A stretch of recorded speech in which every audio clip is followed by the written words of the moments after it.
Bismillah, walhamdulillah, wassalatu wassalam ala rasulillah wa ba'd. Donc on continue et on termine, Inch'Allah, aujourd'hui la rubrique Une question par jour pour les jeunes enfants du Cheikh Arafat ibn Hassan al-Muhammadi, hafidhahullah. On termine la partie croyance. Aujourd'hui, on fait la dernière des 10 questions sur la croyance, Inch'Allah. On révise un petit peu et au prochain cours, Inch'Allah, je pense pas qu'on ait le temps de commencer aujourd'hui. Au prochain cours, on commencera la deuxième partie. Donc, une question par jour et on était dans le chapitre de la croyance. On va réviser, Inch'Allah, jusqu'à arriver à la 10e question. Et à la 10e question, Bidnillah, on va la faire pour aujourd'hui. Donc, السؤال الأول ما حق الله على عباده وما الدليل. Première question, quel est le droit d'Allah sur ses serviteurs et quelle est la preuve? Qui est-ce qui veut répondre à ça?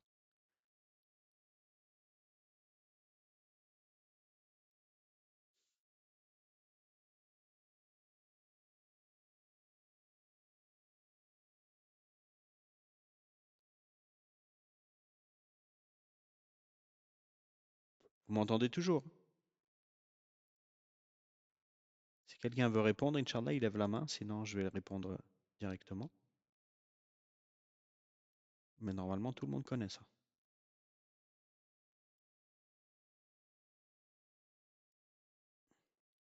Oui, Abdullah Ishaq,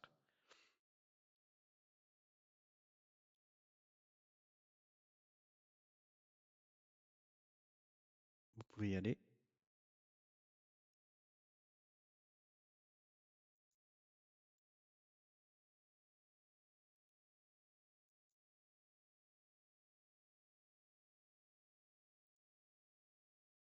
Vous pouvez répondre, hein. Vous m'entendez?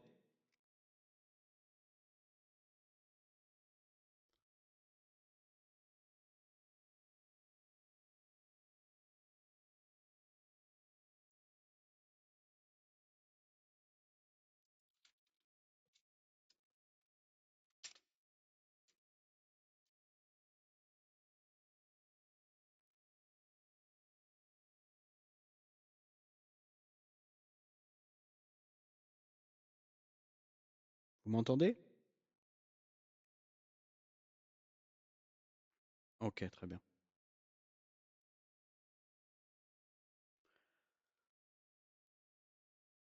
Donc il doit y avoir un problème de connexion, je pense, puisque celui qui devait répondre, il est sorti. Si quelqu'un d'autre veut essayer de répondre, Inch'Allah, sinon on attend qu'il re-rentre.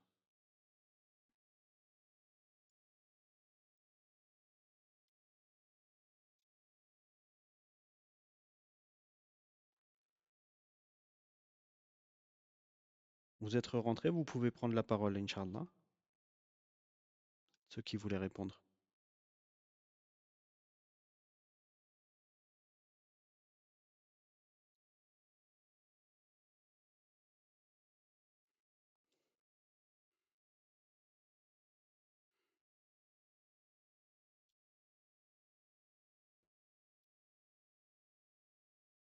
Très bien. Barakallahu fik, jazakallahu khairan. Et c'est un hadith qui est rapporté dans le Bukhari et Muslim. C'est un hadith qui est authentique. La réponse, donc en français, le droit d'Allah sur ses serviteurs est qu'il l'adore lui seul sans rien lui associer. D'après la parole du prophète, alayhi salatu wassalam, certes, le droit d'Allah sur ses serviteurs est qu'ils adorent Allah sans rien lui associer. Donc, on a expliqué qu'est-ce que c'est que le droit d'Allah. C'est ce que nous, on doit faire obligatoirement pour Allah, sur ses serviteurs, donc le droit d'Allah sur nous, et qu'ils adorent Allah sans rien lui associer. Qu'ils adorent Allah, l'adoration, on verra dans la question suivante, et sans rien lui associer, c'est le fait de vouer l'adoration exclusivement à Allah. C'est-à-dire que le fait d'adorer Allah, c'est une bonne chose, mais il est obligatoire d'adorer Allah seul, et pas uniquement d'adorer Allah sans rien lui associer. Barakallahu fikum. Deuxième question, السؤال الثاني ما هي العبادة? Qu'est-ce que l'adoration? Quelqu'un d'autre veut répondre?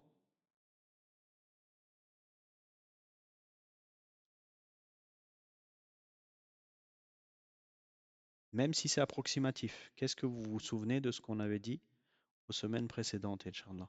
Qu'est-ce que l'adoration? Oui, alors je vois pas le nom,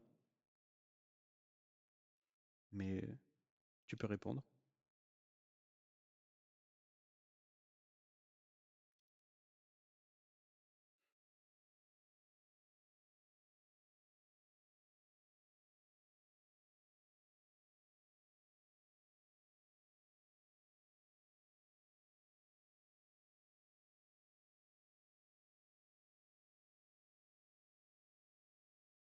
Ça a coupé?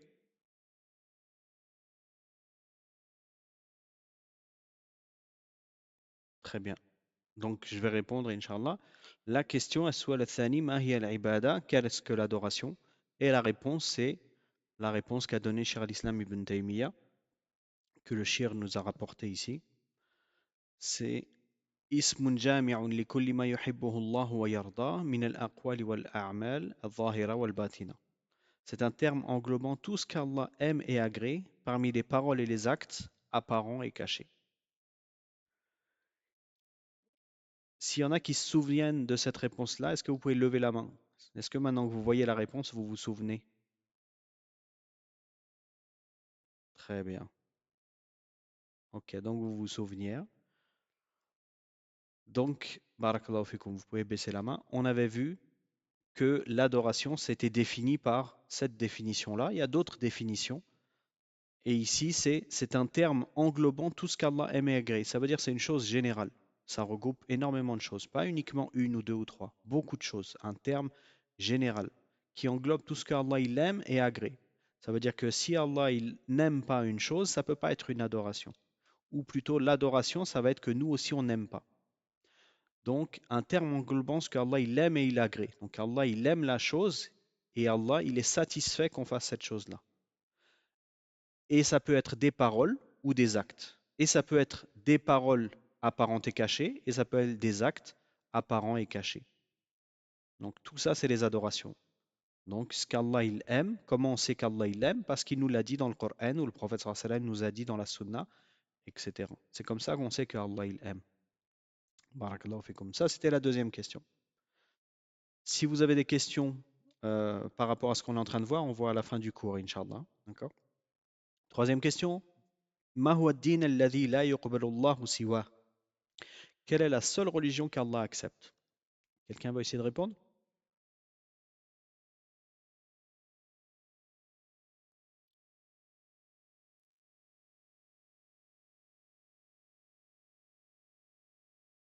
Oui,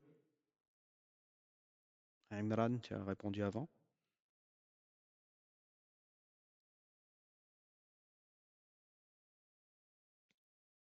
Tu peux y aller, ton micro il est ouvert, mais je crois qu'on t'entend pas. Peut-être que tu l'as coupé ou le son il est... Voilà, là je t'entends.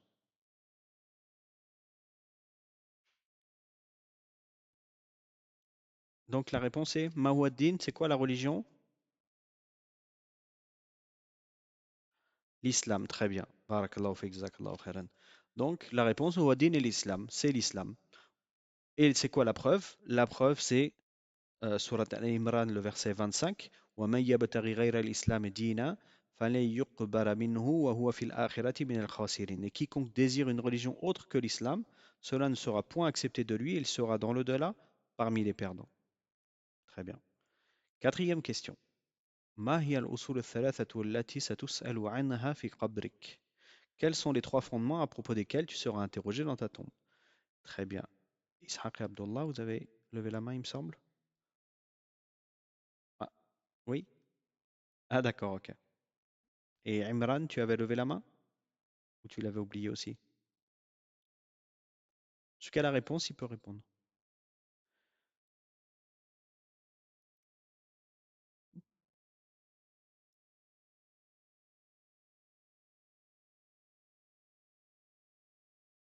Très bien. Barakallahu fik, jazakallahu khairan. Donc, سنسأل في قبرنا عن الرسول والمرسل والرسالة. فالله جل في علاه هو المرسل ومحمد صلى الله عليه وسلم هو الرسول ودين الإسلام هو الرسالة ودين الإسلام هو الرسالة نعم التي جاء بها وهذا فتنة القبر التي نسأل عنها. Donc, dans la tombe, nous serons interrogés au sujet de l'envoyé, celui qui a envoyé et l'envoi. Donc, Allah est celui qui a envoyé. Donc, la première question, qui est notre Seigneur? C'est Allah. Mohammed alayhi salatu wassalam, est celui qui est envoyé. Donc, quelle est la personne qui nous a été envoyée? Deuxième question. Et la troisième, est la religion de l'islam, est-ce qui est envoyé? Donc, les trois questions sont sur Allah, sur le prophète et sur la religion. Et il termine le shir en disant, c'est cela l'épreuve de la tombe sur laquelle nous serons questionnés. Barakallahu fikum. Très bien. Sual al-khamis, ما هي المسائل الأربع التي يجب تعلمها. Quels sont les 4 points qu'il faut obligatoirement apprendre? Vous vous souvenez? Même si vous vous en souvenez que de un ou deux, hein, ce que vous pouvez. Celui qui veut essayer de répondre, il essaye.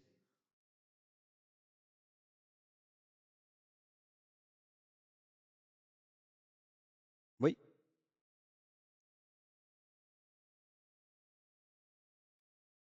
oui, oui, oui.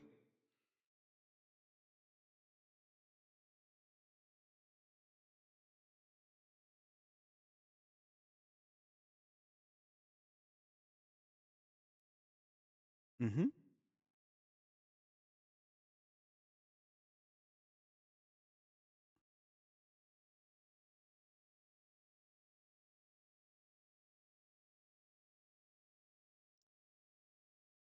mhm, oui,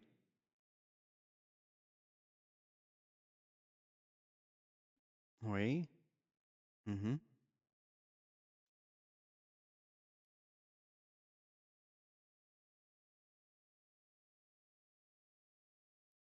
mm, oui,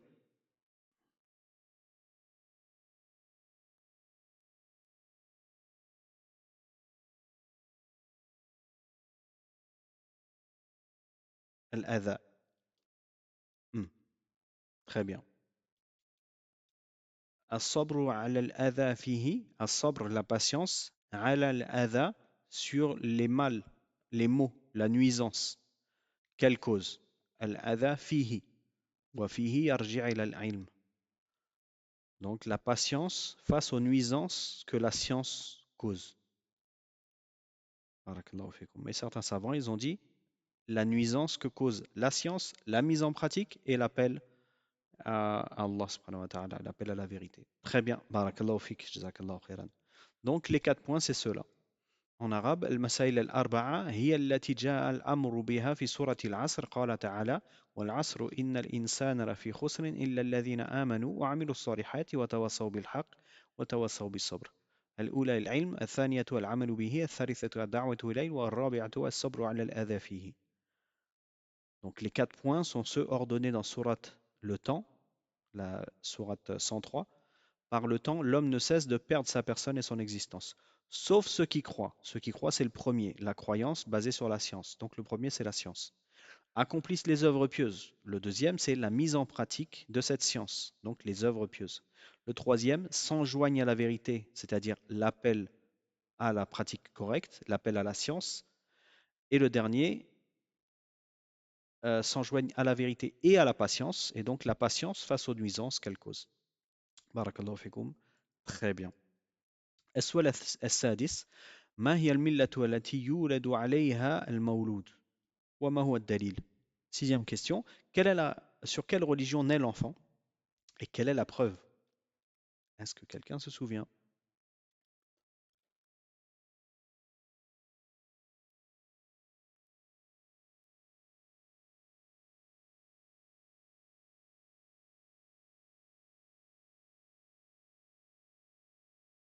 Personne? Alors je vais donner la réponse, Inch'Allah. يولد المولود على دين الإسلام ودليل قوله والدليل قوله تعالى والدليل قوله صلى الله عليه وسلم كل مولود يولد على الفطرة فأبواه يهودانه أو ينصرانه أو يمجسانه. L'enfant naît sur l'islam. La preuve est la parole du prophète alayhi salatu wassalam. Tout enfant naît selon la nature saine, puis ce sont ses parents qui en font un juif, un chrétien ou un madjous, un zoroastrien. Donc ici, ce qui nous intéresse, pour la preuve que l'enfant il naît sur l'islam, et ensuite c'est son éducation, c'est son environnement qui va lui faire changer cet islam, c'est la parole du prophète alayhi salatu wassalam, qui dit Kullu mawludin yuladu ala al-fitra. Tout enfant naît selon la saine nature. Et ensuite, c'est ses parents qui en font un juif, un chrétien ou un madjous, un zoroastrien, et pas un musulman. Donc si c'est la nature saine, puis ensuite il devient ça ou ça ou ça, et il ne s'est pas cité qu'il devient musulman, ça veut dire que la nature saine, c'est l'islam. Donc la base, c'est qu'il est sur l'islam, et ensuite son environnement va faire que on va lui apprendre autre chose que l'islam, et peut-être il va accepter, peut-être il va pas accepter.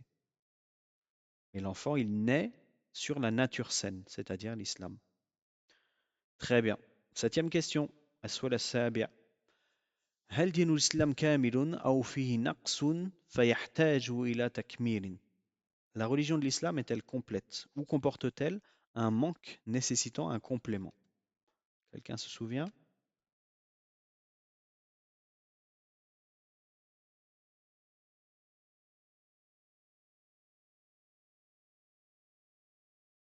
Alors on va donner la réponse, Inch'Allah. Ah, oui, quelqu'un veut donner la réponse?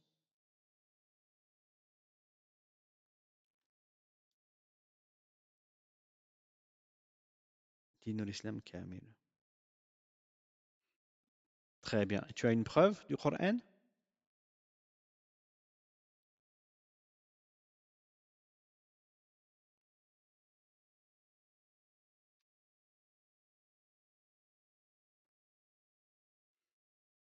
Barakallahu fik.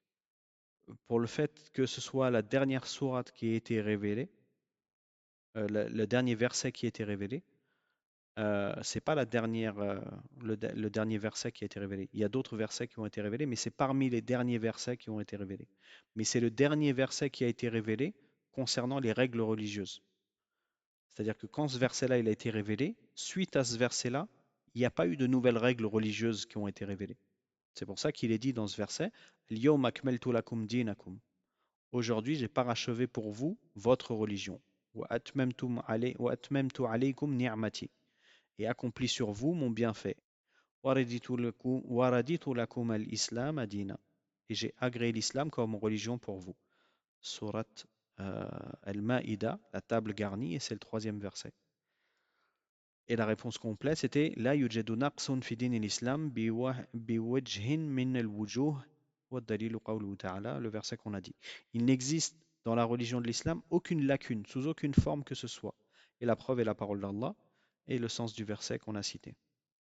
Et on avait cité également la parole de l'imam Malik, si vous vous souvenez, qui avait dit Quiconque introduit dans l'islam une innovation, qu'il considère comme une bonne innovation, prétend que Mohammed alayhi salatu wassalam, a trahi le message. Car Allah a dit dans le sens du verset Aujourd'hui j'ai parachevé pour vous votre religion. Donc la religion elle est parachevée. Le prophète alayhi salatu wassalam, il a transmis le message, donc il ne peut rien avoir de nouveau dans la religion à partir du moment où le verset il a été révélé. Et c'est pour ça que on dit souvent que c'est le dernier verset révélé, et en réalité c'est un des derniers versets qui a été révélé. Avec comme un des derniers versets révélés également la sourate Al-Nasr, la sourate du secours. Très bien. Huitième question. السؤال الثامن متى تقوم الساعة وهل يعلم أحد موعد القيامة مع الدليل. Huitième question. Quand viendra l'heure? Quelqu'un en connaît-il la date avec la preuve?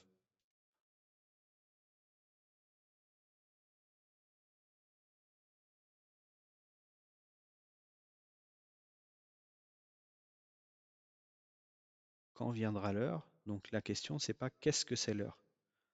Qu'est-ce que c'est l'heure? C'est tout simplement la fin des temps. Le passage de cette vie-là à la vie d'après. Et est-ce que quelqu'un connaît la date, le moment? Quand est-ce que ça va arriver? Et la preuve. Donc il y a trois questions. Si vous avez la réponse à une des trois questions, vous pouvez répondre, Inch'Allah. Pas forcément les trois en même temps. Quand surviendra l'heure? Quand viendra l'heure? Ou alors, quelqu'un en connaît-il la date? Et la troisième question, citez la preuve. Personne. Alors la réponse est لا يعلم أحد متى تقوم الساعة لا ملك مقرب ولا نبي مرسل إلا الله وحده والدليل قوله تعالى يسألونك عن الساعة أيان مرساها قل إنما علمها عند ربي لا يجليها لوقتها إلا هو سورة الأعراف.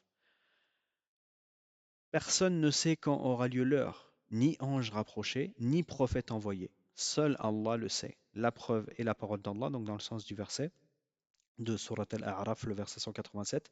Il t'interroge sur l'heure. Quand surviendra-t-elle? Réponds-leur. Seul mon Seigneur en a la connaissance.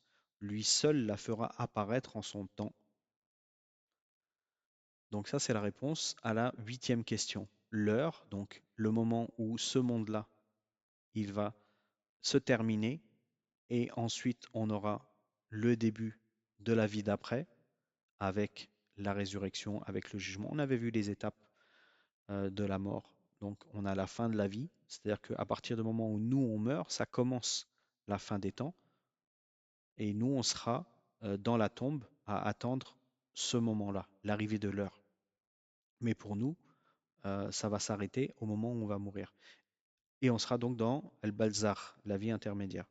Et ensuite, il y aura la résurrection, donc avec les signes de la fin des temps, avec le souffle dans la trompe, la fin du monde, la résurrection, euh, la sortie des tombes, euh, le fait d'être sur une nouvelle terre, le fait d'attendre le jugement, l'intercession du prophète sallallahu alayhi wa sallam pour le jugement, ensuite la pesée sur la balance, ensuite euh, le bassin, le pont Sirat, le Qantara, le paradis ou l'enfer, etc.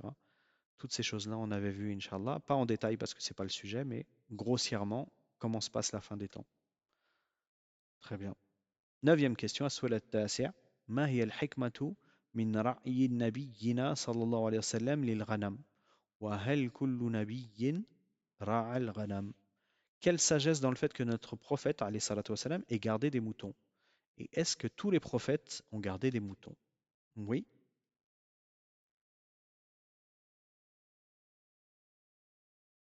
oui, oui, tu peux répondre.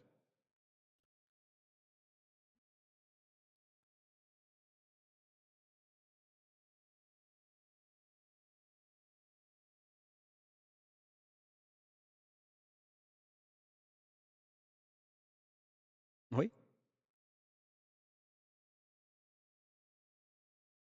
euh, oui.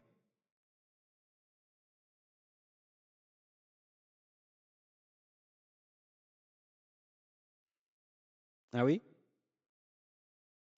on va voir ça alors. C'est ce que tu te souviens?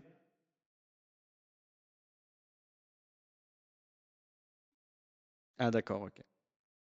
Alors je vais te donner la réponse, Inch'Allah. La réponse, elle est partiellement bonne. La réponse est الحكمة من رعي الغنم قبل النبوة أن يحصل لهم التمرن برعيها على ما يكلفونه من القيام بأمر أمتهم ولأن في مخالطتها ما يحصل لهم الحلم والشفقة قال عليه الصلاة والسلام ما بعث الله نبيا إلا رعى الغنم.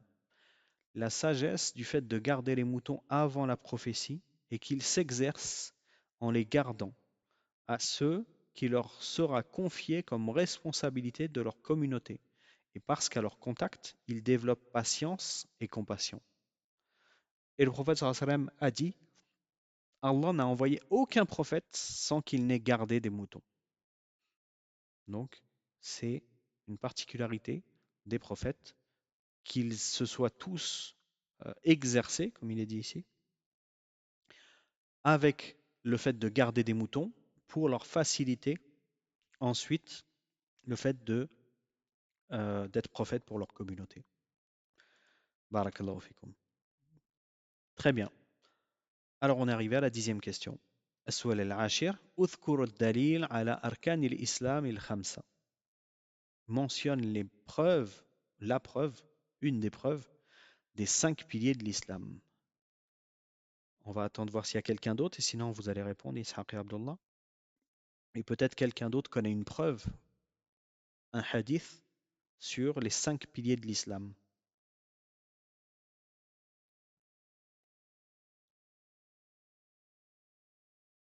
Personne? Alors on écoute la réponse. Vous pouvez y aller?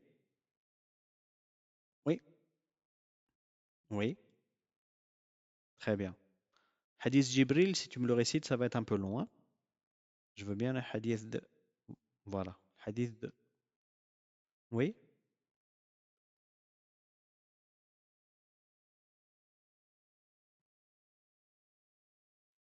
Mhm.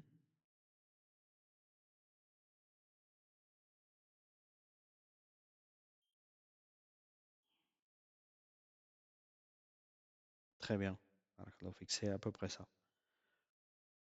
Donc ça, c'est dans le hadith de Jibril, rapporté par... Tu sais qui rapporte le hadith de Jibril? Le compagnon qui rapporte le hadith de Jibril?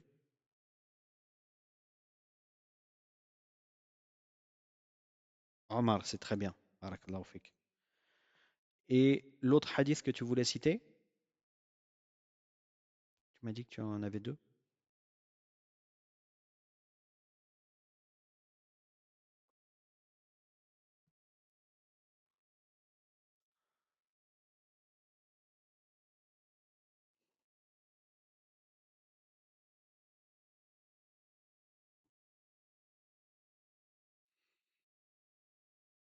Barakallahu fik. Jazakallahu khairan. Et ce hadith-là, il n'est pas rapporté par Omar, il est rapporté par Abdullah ibn Omar, son fils. Donc la réponse qu'on voit affichée ici, barakallahu fik, c'est le hadith que tu as cité, sauf que c'est Ibn Omar. Il me semble que tu as dit Omar. الدليل هو حديث ابن عمر رضي الله عنهما قال قال رسول الله صلى الله عليه وسلم بني الإسلام على خمس شهادة أن لا إله إلا الله وأن محمد رسول الله وإقام الصلاة وإيتاء الزكاة والحج وصوم رمضان متفق عليه. Donc le hadith est rapporté par Al-Bukhari et Muslim. En français, la preuve est le hadith de Ibn Omar radiallahu anhuma. Là c'est radiallahu anhu, mais en vérité c'est radiallahu anhuma comme c'est écrit en arabe, dans lequel le prophète alayhi salatu wassalam, a dit l'islam est bâti sur 5 ou sur 5 piliers. L'attestation qu'il n'y a d'autre divinité digne d'adoration qu'Allah et que Mohammed est le messager d'Allah alayhi salatu wassalam. L'accomplissement de la prière, l'acquittement de l'aumône, le pèlerinage et le jeûne de Ramadan. Barakallahu fik. Donc, ta réponse, elle était correcte. C'est bien ce hadith-là. Bunya al-Islam ala khams. Et ce hadith, il est plus clair dans le terme de 5 piliers de l'islam, puisque il est dit, le prophète sallam, il dit, l'islam est bâti sur 5, c'est-à-dire sur 5 piliers. Donc ici, on voit bien que c'est 5 piliers. Dans le hadith de Jibril que tu as cité, rapporté par Omar, et d'autres versions rapportées par Abu Huraira également, la version d'Omar, elle est dans Muslim, et la version de Abu Huraira, elle est dans Bukhari Muslim. Dans ce hadith de Jibril, il n'est pas dit les 5 piliers de l'islam. Alors que ici, dans ce hadith-là, c'est plus clair. Donc si on cherche une preuve pour dire la preuve des 5 piliers de l'islam, on pense au hadith de Abdullah ibn Omar, ici. Barakallahu fikum. Donc dans ce hadith, on voit les 5 piliers de l'islam. Bunya al-Islam ala khams. L'islam, il est bâti sur 5 piliers. Qui est-ce qui a bâti l'islam sur 5 piliers? C'est Allah. C'est Allah qui a bâti l'islam sur 5 piliers. Le prophète sallam, il nous informe de ça ici. Et ensuite, il cite les 5 piliers. Le premier pilier, shahadati, shahadati ou shahadatu, mais ici c'est shahadati, an la ilaha illallah wa anna Muhammad Rasulullah. Le premier pilier, c'est cette shahada. Le deuxième, iqam salat, la prière. Le troisième, ita zakat, la zakat. Le quatrième, al hajj. Et le cinquième, sawm ramadan. Et dans le hadith de Jibril et dans d'autres hadiths, on peut retrouver que à la fin, c'est d'abord Ramadan et ensuite le Hajj, ou d'abord le Hajj et ensuite Ramadan. comme vous pouvez voir ici dans ce hadith, ça termine par wal hajj wa sawm ramadan. Dans le hadith de Jibril, c'est wa sawm ramadan wa an tahujja al-bayt in istata'ta ilayhi sabila. Donc d'abord le sawm et ensuite le hajj. Et il n'y a pas de problème pour citer parfois le hajj avant et parfois ramadan avant. Mais les 5 piliers, ils commencent toujours par la shahada. Et ensuite, la prière et l'aumône, ils sont toujours ensemble. On va les voir un par un, Inch'Allah. Et le hadith, donc, il est authentique, il est rapporté par le Bukhari Muslim. Donc, on a dit, Allah, il a bâti l'islam sur 5 piliers. Qu'est-ce qu'un pilier? Un pilier, c'est une chose qui fait en sorte que, comme dans une maison, ça tienne debout. Dans une maison, il y a des piliers. Si on retire les piliers, tout s'écroule. Donc, les piliers de l'islam, c'est ce qui maintient l'islam. Ensuite, le premier pilier, c'est quoi? Shahadatu an la ilaha illallah wa anna Muhammad Rasulullah. L'attestation qu'il n'y a d'autre divinité digne d'adoration qu'Allah et que Muhammad est le messager d'Allah, alayhi salatu wassalam. Ce premier pilier, il est en 2 parties. Et il commence par la shahada qu'il n'y a de divinité digne d'adoration qu'Allah. Donc, c'est pas la croyance que la ilaha illallah, c'est la shahada. La shahada, c'est-à-dire le fait de prononcer la ilaha illallah. C'est un pilier, il faut le prononcer. Si quelqu'un, on ne sait pas s'il est musulman ou non, et s'il n'a pas prononcé la shahada, alors qu'il avait la capacité de prononcer la shahada, alors pour nous, il n'est pas considéré comme musulman, parce qu'il n'a pas prononcé la shahada.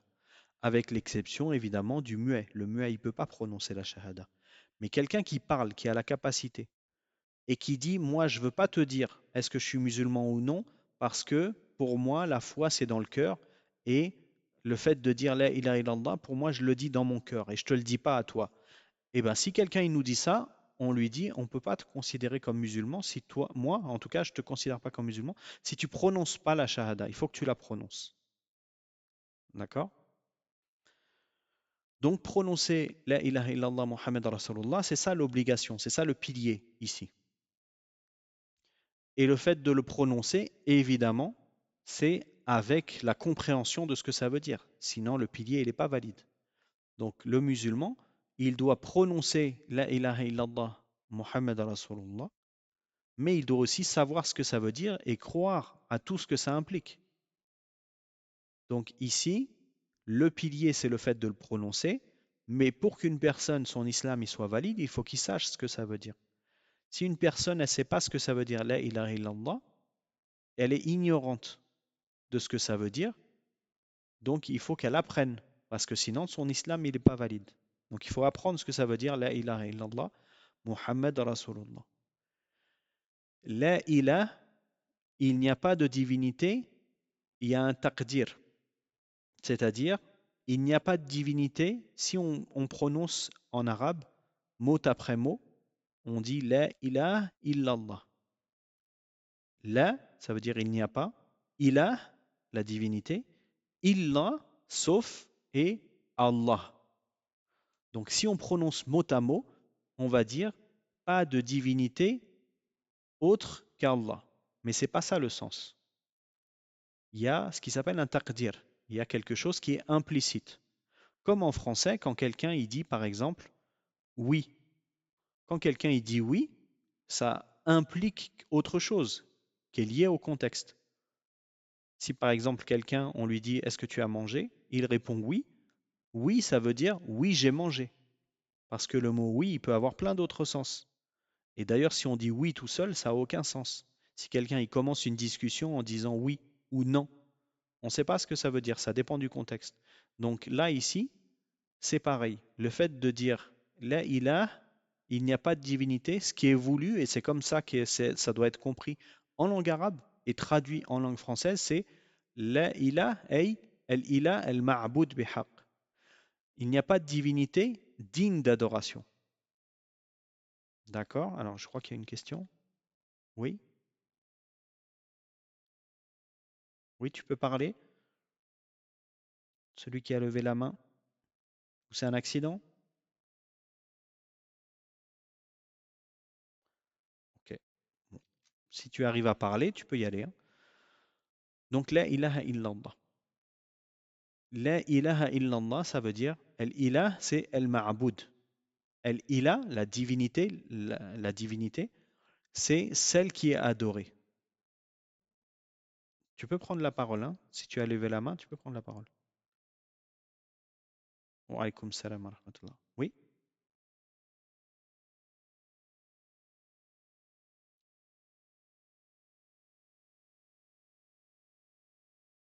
les 6 préceptes de l'islam, je ne connais pas. Les 6 piliers, je ne sais pas c'est quoi les 6 préceptes.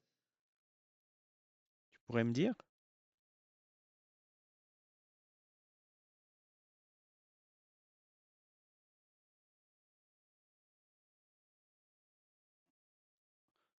Et les 6 préceptes de l'islam, je ne connais pas. Ça me dit rien comme ça. Wallahu a'lam. Oui, peut-être, oui. Mais c'est la personne qui l'a dit qui sait. Moi, je ne sais pas. Les 6 préceptes.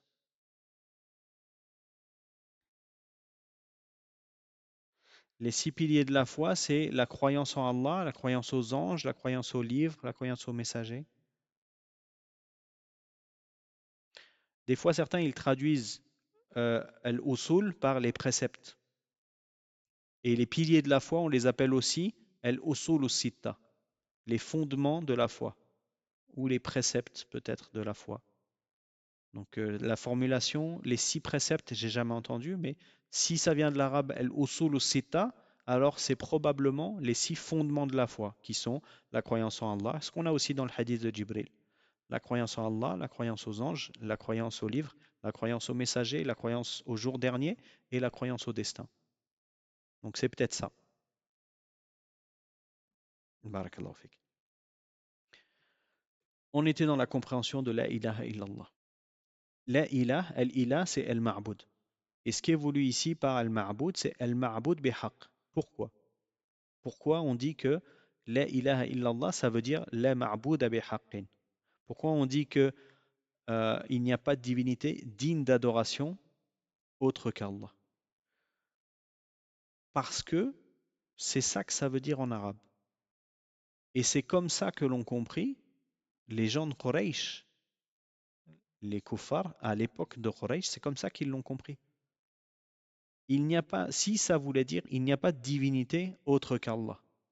Ils n'auraient pas eu de problème avec ça. Mais il n'y a pas de divinité digne d'adoration. Ça veut dire quoi? Ça veut dire il y a d'autres divinités que Allah, que les gens ils adorent. Mais ils ont tort de les adorer parce qu'ils ne méritent pas l'adoration. Donc, la seule divinité qui mérite l'adoration, c'est Allah. Et c'est ça le sens de la ilaha illallah. Si on disait que la ilaha illallah, ça veut dire il n'y a pas de divinité sauf Allah, alors qu'on sait qu'il y a des gens qui ont des divinités autres qu'Allah, des statues. Certains, ils adorent Aïssa, certains, ils adorent Bouddha, certains, ils adorent autre chose. Donc ça existe des gens qui ont des divinités autres que Allah. Donc ça ne peut pas être ça le sens de il n'y a pas de divinité sauf Allah. Il y a des divinités autres qu'Allah. Mais c'est quoi la différence? C'est que le sens ici, c'est il n'y a pas de divinité qui mérite l'adoration sauf Allah. Est-ce qu'il y a quelqu'un qui a besoin qu'on réexplique? Ou est-ce que vous avez compris la différence entre il n'y a pas de divinité sauf Allah et il n'y a pas de divinité qui mérite l'adoration sauf Allah? Si quelqu'un n'a pas compris la différence, Inch'Allah, il lève la main, on réexplique, Inch'Allah.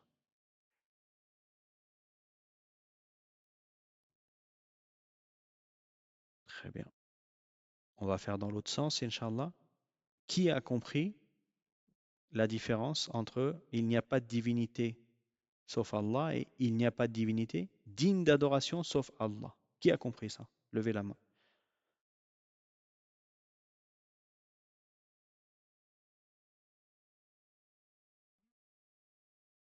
Ni vous avez compris, ni vous n'avez pas compris, c'est pas possible. Ok. Si vous m'entendez, levez la main. Tous ceux qui m'entendent, levez la main.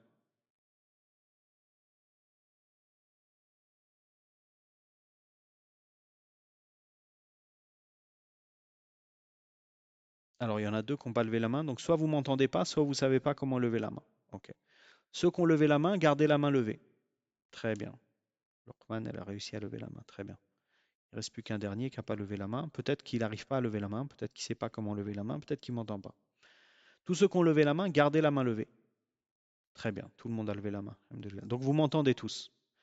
Maintenant, celui qui a compris la différence entre la ilaha illallah dans l'explication, est-ce que ça veut dire il n'y a pas de divinité sauf Allah ou alors est-ce que ça veut dire il n'y a pas de divinité digne d'adoration sauf Allah?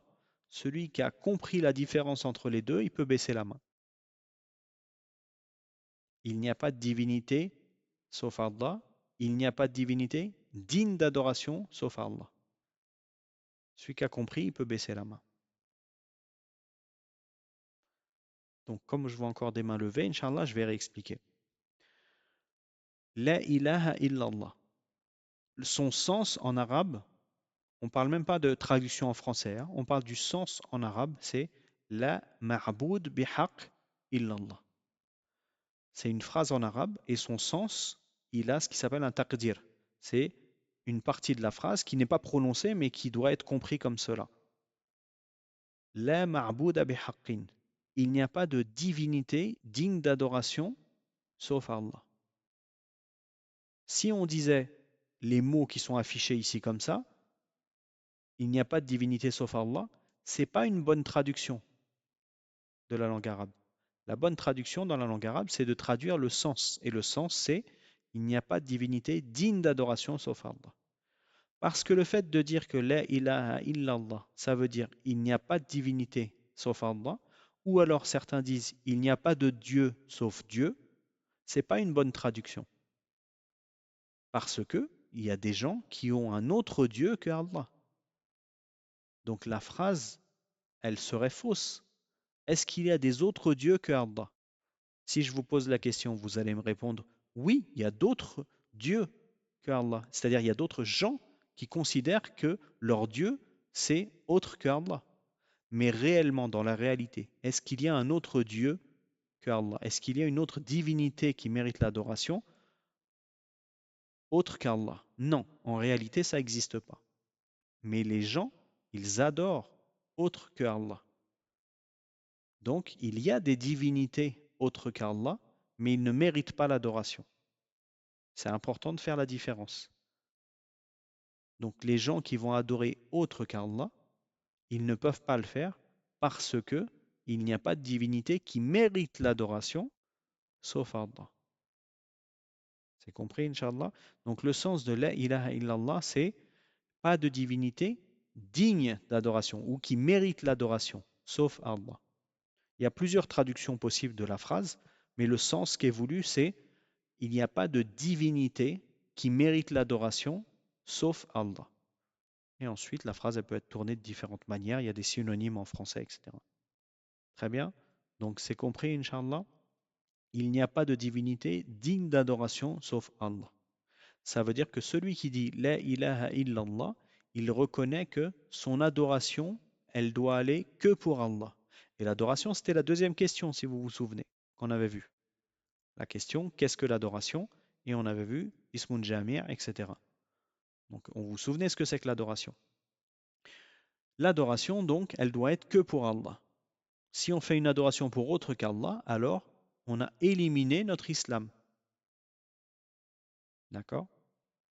Donc, le fait d'attester qu'il n'y a de divinité digne d'adoration que Allah, c'est le premier pilier de l'islam.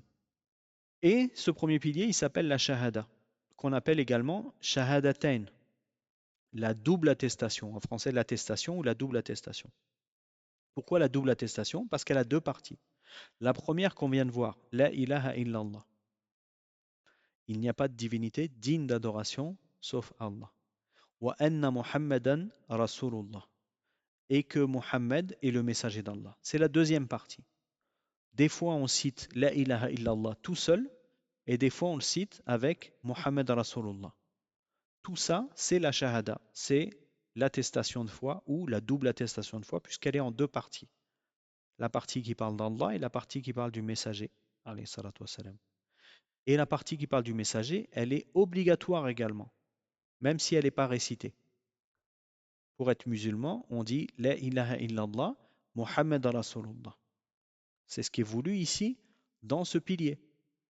Shahadati an la ilaha illallah wa anna Muhammadan Rasulullah.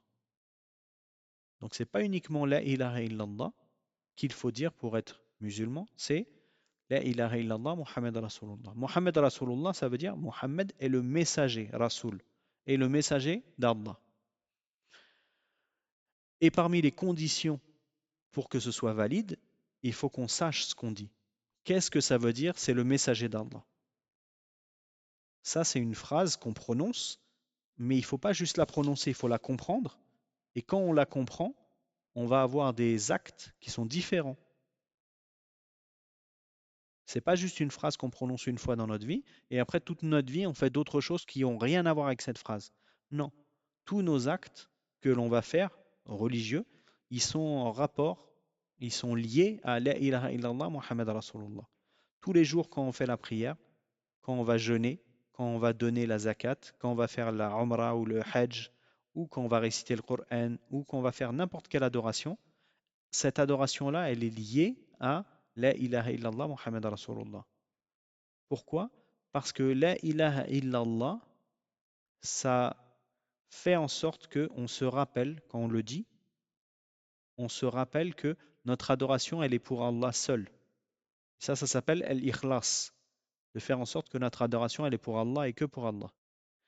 Et Muhammad Rasulullah, ça nous rappelle que Muhammad, alayhi salatu wassalam, est envoyé par Allah. Qu'est-ce que ça veut dire? Ça veut dire que il nous a été envoyé pour nous expliquer comment faire la religion. Donc, la pratique de la religion, elle se comprend à travers le messager. Et ça, c'est la deuxième partie pour que nos œuvres elles soient acceptées. Après l'ikhlas, qu'on a vu dans La ilaha illallah, il y a al-mutaba'a dans Muhammad Rasulullah. Qu'est-ce que al-mutaba'a? C'est la conformité avec la sunna.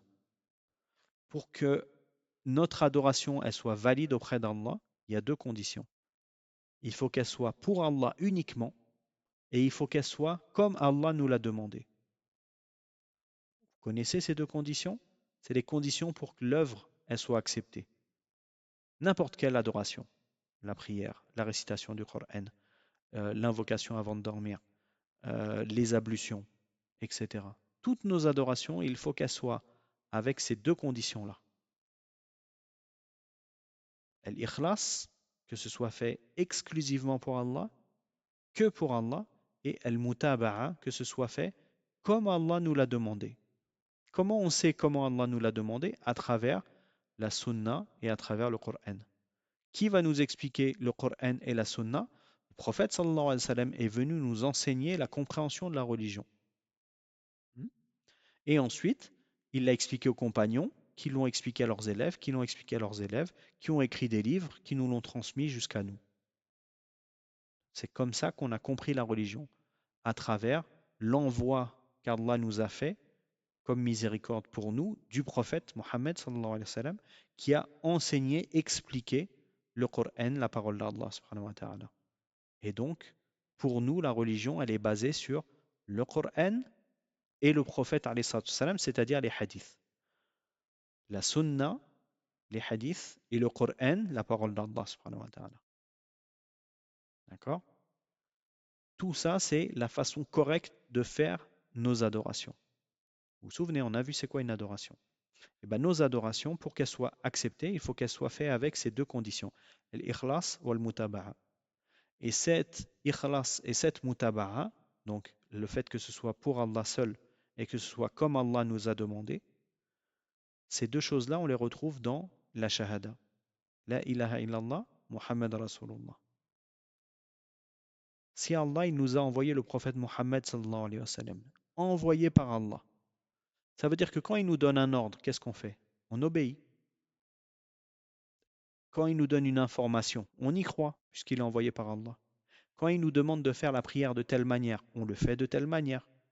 Donc la pratique correcte, c'est comme le prophète sallallahu alayhi wa sallam nous l'a enseigné. Qu'est-ce que ça veut dire? Ça veut dire si toi tu fais ta prière d'une autre manière, c'est pas correct. Mais comment toi tu vas savoir si ta prière tu dois la faire comme ça ou comme ça? Comment tu fais? Tu n'as pas rencontré. Personne d'entre nous n'a rencontré le prophète sallallahu alayhi wa sallam. Je parle de personne là tout de suite. Ni moi ni vous à assister au cours. On l'a pas rencontré. Donc comment on va savoir comment on doit faire notre religion, la prière, le jeûne, etc. Dans les hadiths. Le prophète sallallahu alayhi wa sallam, il a expliqué aux compagnons. Les compagnons, ils ont expliqué à leurs élèves, etc. jusqu'à nous. Donc c'est comme ça qu'on doit faire correctement. Donc si nous, on veut savoir comment faire correctement la prière, il faut qu'on apprenne. On apprend chez les savants. Et si on ne peut pas apprendre chez les savants, alors on trouve une autre façon de faire, d'apprendre la religion. Aujourd'hui, par exemple, avec Internet, faire des cours, euh, dans les livres. Mais la base de l'apprentissage, c'est avec le savant. Pourquoi? Parce que le savant, si on l'a en face de nous, il va nous poser des questions, on va répondre. Si on se trompe, il va nous corriger. Et c'est comme ça que réellement on aura une bonne connaissance de la religion. Et si on est tout seul avec des livres dans notre chambre, qui nous dit qu'on a bien compris ce que le livre il voulait dire? Et les savants, ils ont dit, celui qui apprend la religion avec les livres, il va plus se tromper que avoir raison. Donc apprendre sa religion, ça se fait pour celui qui en a la capacité chez les savants. Et c'est la responsabilité des parents de faire en sorte que l'enfant il soit apte à pouvoir prendre la science chez les savants. Et l'une des bases pour apprendre la religion, c'est la langue arabe. Donc, celui qui n'a pas encore terminé l'apprentissage de la langue arabe, il avance dans la langue arabe pour être prêt à aller prendre la science. Parce que la science, elle se fait en langue arabe chez les savants. Nous, on fait en français parce que, déjà, je ne suis pas un savant, et parce que on fait du bricolage pour les gens qui ne sont pas arabophones. Mais celui qui est arabophone, il va chez les savants prendre la science directement, Inch'Allah. Et si c'est un enfant, c'est ses parents qui décident quand est-ce qu'il doit y aller, qu'est-ce qu'il doit apprendre, etc. Mais la science, elle est obligatoire. Et une des preuves que la science, elle est obligatoire dans notre religion, c'est la shahada qu'on est en train de voir. La ilaha illallah. Il n'y a pas de divinité digne d'adoration sauf Allah. On doit savoir ce que ça veut dire et ce que ça implique. Muhammad Rasulullah, le messager d'Allah, c'est Muhammad. Donc ça implique, ça veut dire quoi? Ça veut dire que si Allah il nous a envoyé un messager, il faut qu'on apprenne qu'est-ce que ce messager il a à nous enseigner. Sinon, on fait des adorations tous les jours. Normalement, avant de faire, on doit apprendre. Ça n'existe pas quelqu'un qui euh, fabrique des gâteaux et ensuite il apprend à cuisiner. D'abord, il apprend à cuisiner, ensuite il cuisine. Quelqu'un qui va réparer une voiture, d'abord il répare une voiture et ensuite il apprend à réparer les voitures. Ça n'existe pas. D'abord on apprend et ensuite on fait. C'est dans cet ordre-là. Et ça, c'est ce que nous a dit l'imam al-Bukhari dans son livre Sahih al-Bukhari. Il a dit, le titre de son chapitre, Babun العلم قبل القول والعمل. La science avant la parole et les actes. والدليل قوله تعالى فاعلم أنه لا إله إلا الله واستغفر لذنبك. Il a dit l'imam Bukhari, un titre dans son chapitre, et tout ce que je vais dire là, c'est le titre du chapitre, même avec le verset, c'est la science avant la parole et les actes. Et la preuve est la parole d'Allah, dans le sens des versets, sache qu'il n'y a de divinité digne d'adoration qu'Allah, et demande le pardon pour tes péchés. Tout ça, c'est le titre du chapitre. Qu'est-ce que ça nous montre? Ça nous montre que l'imam al-Bukhari, il nous dit, Allah, il nous a demandé d'apprendre et ensuite de mettre en pratique. Mais ça, ce n'est pas quelque chose de difficile à comprendre, puisque comme je vous ai dit, avec les exemples qu'on a cités tout à l'heure, c'est évident qu'on ne va pas faire et ensuite apprendre. Si je te demande, je ne sais pas moi, dessine-moi une montagne et que tu ne sais pas ce que c'est qu'une montagne, D'abord, tu vas la dessiner ou d'abord tu vas apprendre ce que c'est? D'abord, tu vas apprendre ce que c'est, ensuite tu vas la dessiner. Si tu ne sais pas ce que c'est qu'une montagne, tu ne peux pas la dessiner. C'est pareil pour les œuvres. Si on te dit fais la prière, si tu ne sais pas faire la prière, tu ne vas pas inventer. Donc d'abord tu apprends et ensuite tu fais. Compris pour tout le monde, Inch'Allah? Donc d'abord on apprend et ensuite on met en pratique. Et c'est tout ça qui est compris dans le sens de La ilaha illallah Muhammad Rasulullah. C'est une attestation. On dit il n'y a pas de divinité qui mérite l'adoration sauf Allah. Donc ça veut dire on va faire nos adorations pour Allah uniquement. Donc en exclusivité, el-ikhlas. Le premier, on a dit les deux conditions d'acceptation des œuvres, l'ikhlas. Et le deuxième, Muhammad Rasulullah, puisque Mohammed est le messager d'Allah, alayhi salatu wassalam, alors notre adoration, on l'a fait comme le prophète Mohammed, alayhi salatu wassalam, nous l'a enseigné.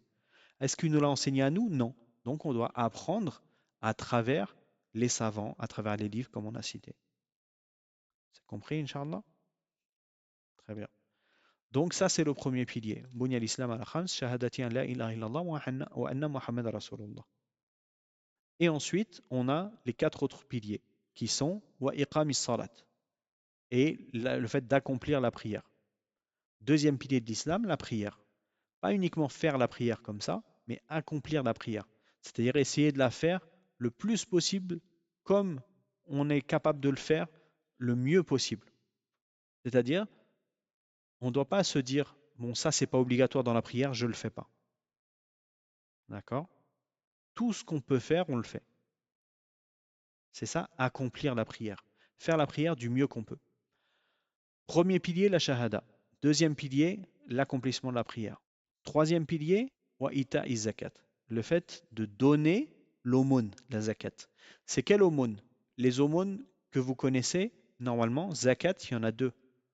Il y a zakat el-mel et zakat el-fitr. Ce qui est voulu ici, c'est zakat el-mel. Le fait de donner l'aumône une fois par an pour celui qui a suffisamment d'argent pour pouvoir donner l'aumône. Celui qui n'a pas suffisamment d'argent, il n'a pas besoin de donner l'aumône. Par exemple, vous, si vous êtes des enfants et que vous avez de l'argent, peut-être vous avez en euros, peut-être vous avez 10 euros chez vous, ou 20 euros ou 30 euros, vous n'avez pas d'aumône à payer dessus. Mais si vous avez 10 000 euros, même si vous êtes un enfant, vous devez payer l'aumône dessus. Et l'aumône, c'est 2,5% de ce que vous avez en argent que vous devez donner. Si vous avez dépassé le nisab, c'est-à-dire le seuil avec lequel vous devez payer l'aumône. Qu'est-ce que c'est que le seuil et tout ça? Ça, on ne l'apprend pas ici. On l'apprend dans les livres de fiqh, de jurisprudence. Et si vous voulez demander, c'est quoi c'est à partir de quel montant que vous devrez payer l'aumône, vous demandez à vos parents, Inch'Allah. Ensuite, le hajj. Et alors, dernier point sur l'aumône, on a dit il y a deux aumônes, zakat el-fitr, zakat el-mel. Zakat el-mel, c'est donc l'argent qui doit être donné en aumône pour une personne qui a eu suffisamment d'argent pendant un an. Zakat el-mel. Zakat el-fitr, c'est une obligation aussi, mais ce n'est pas le pilier ici de l'islam. Et zakat el-fitr, c'est quand qu'on le donne? C'est à la fin de Ramadan. On donne de la nourriture aux pauvres. Les deux, ils sont obligatoires, mais zakat el-mel, c'est un pilier de l'islam. Okay? El-hajj, le pèlerinage, il est obligatoire une fois dans la vie pour tous les musulmans, selon des conditions. Et Sawm Ramadan, le Ramadan, il est obligatoire pour certains musulmans. Il y a des conditions pour ceux qui sont excusés et c'est une fois par an, le mois de Ramadan. On jeûne pendant 29 ou 30 jours avec des obligations, avec des interdits et avec des choses qui sont recommandées, comme la prière de Tarawih par exemple. Et donc certaines personnes, ils n'ont pas l'obligation. La base, c'est que c'est obligatoire pour tout le monde. Mais il y a certaines personnes qui ne sont pas obligées de faire Ramadan. Par contre, ceux qui ne sont pas obligés de faire Ramadan, il y en a certains, ils doivent rattraper les jours de jeûne qu'ils n'ont pas fait. Et tout ça, ça s'étudie sur la prière, sur le jeûne, sur le pèlerinage, ça s'étudie dans les livres de fiqh, de jurisprudence. Très bien, on va s'arrêter là, Inch'Allah, barakallahu fikum, et on reprendra donc le prochain cours avec un résumé de tout ce qu'on a vu dans la Aqidah, Peut-être je vous interrogerai sur les questions, donc révisez, Inch'Allah, vous pouvez réécouter les vidéos qu'on a déjà faites, et ensuite on commencera le deuxième chapitre, qui sera le Coran. Sachant que le Coran, on vous expliquera, Inch'Allah, qu'il n'y a pas une série de 10 questions, il y a 10 séries de 10 questions. On ne va pas faire les 10, on va faire la première série de 10 questions, le Coran, et ensuite on va passer à la purification. La purification, on fera la seule série de 10 questions qui existe, et ensuite on passera à l'aumône, qui a 4 séries de 10 questions, on fera que la première à chaque fois. Ensuite donc le jeûne, ensuite le pèlerinage, ensuite les biographies, la biographie du prophète, alayhi salatu wassalam, ensuite la biographie des compagnons, radiallahu anhum, et ensuite on fera le comportement, et on terminera par le comportement avec les mosquées. Une fois qu'on aura fini le comportement avec les mosquées, on reviendra sur les deuxièmes séries qu'il y a dans le Coran, dans l'aumône, et il me semble que c'est tout. Et ensuite, si on arrive à finir cela correctement, Inch'Allah, peut-être qu'on fera un autre livre. Wallahu a'lam. Barakallahu fikum. Subhanak Allahumma wa bihamdik. Ashhadu an la ilaha illa anta astaghfiruka wa atubu ilaik. Wassalamu alaikum wa rahmatullahi wa barakatuh.